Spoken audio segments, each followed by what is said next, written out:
Welcome back, friends, to Hope-Filled in 5. Today we're going to conclude this 5-week study that we've been on.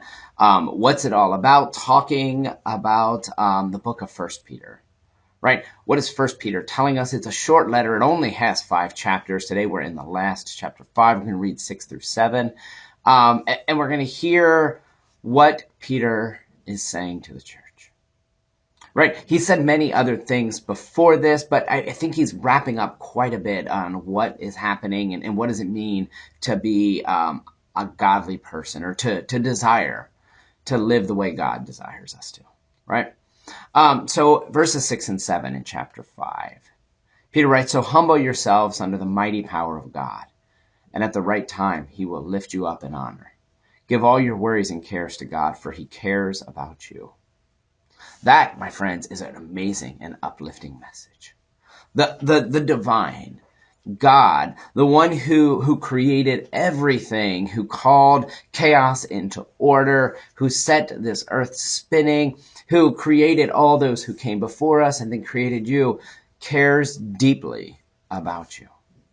That is not to say, which is what Peter's getting at here, it's not to say that there will never be struggles, right? Because you're going to face struggles. You're going to face hardship. You're going to face evil in a variety of forms. And you're going to face difficulties, some difficulties that are thrust upon you by the evil, by the sin, by the struggles of the world, and some difficulties that you've probably, if we're being honest, have just kind of fallen into yourself, right?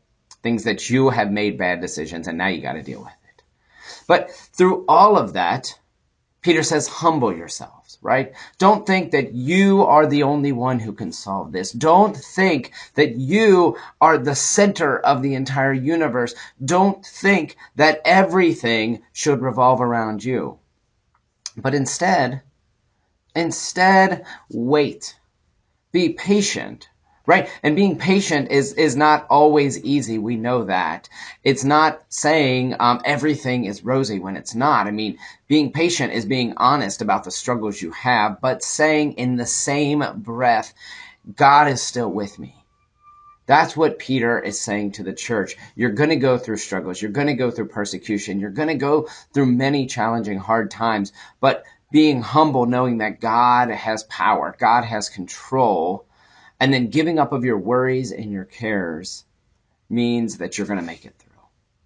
So many people get caught up in struggles in the church because they see an issue and they want to solve it themselves, or they're angry because other people aren't doing something. Where if we're going to be humble, we're going to be humble by saying, I don't quite know what's happening, right? Or maybe I do know what's happening, but I don't have a solution to fix it. But God does. And it's not just in the church. Right? It's in our everyday lives. With my role as a pastor, I get this opportunity all the time to meet with people, to hear their stories. And when I get those chances to sit down and have really good, dedicated time, right? When we get to really talk, I hear the stories of, well, I had this happen and I went through that divorce and I had this health struggle and I had this and this and this. But as they tell these stories, as people get to them, I get the privilege, to point out that they've made it through, right? That the fact that we got to the point to where we can sit and talk about it means that maybe there's still a lot of hurt and a lot of struggles, but they have now pushed past most of what had held them down. But it wasn't because they did it on their own. Right? We got to pick up those little cues of where God is working in our lives. I think part of the struggle that people have is that they're not willing to be honest enough, right? They're not willing to be honest enough to share it, or they haven't found that person that could hear it. So if you're part of a church, then maybe that person is the pastor or some sort of lead there at the church. Or maybe it's just that person who sits next to you, or one pew in front of you, or behind you, or in your circle, right?